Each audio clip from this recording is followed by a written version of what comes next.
চলো আজকে সবাই মিলে যাওয়া যাক বড়মার মন্দিরে পুজো দিতে। সেদিন সবাই মিলে আমরা চলে গেছিলাম সকাল সকাল মায়ের পুজো দিতে। যেহেতু সামনেই আমার বিয়ে, তাই জন্য বড়মার কাছে কার্ড নিয়ে গেছিলাম পুজো দিতে এবং মাকে নিমন্ত্রণ করতে। টানা 2 ঘন্টা লাইনে দাঁড়ানোর পরে মায়ের মন্দিরের ভেতরে গেছিলাম মাকে দর্শন করতে। সেদিনকে যেহেতু আমাবস্যা ছিল, তাই জন্য প্রচুর ভিড়ও ছিল।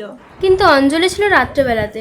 আমরা যেহেতু দিনের বেলায় গেছি, তাই অঞ্জলি দিতে পারিনি, এমনি মাকে পুজো দিয়ে তারপরে চলে এসেছিল। সবাই বলে না, মা যখন টানবে তখনই আমরা যেতে পারবো মায়ের কাছে।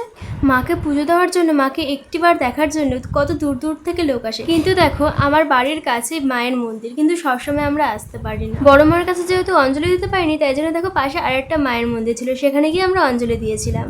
আর সেখানে যেহেতু ভোলে বাবার মন্দির ছিল, সেখানে একটুখানি ভোলে বাবার মাথায় জলও ঢেলে এসেছিলাম।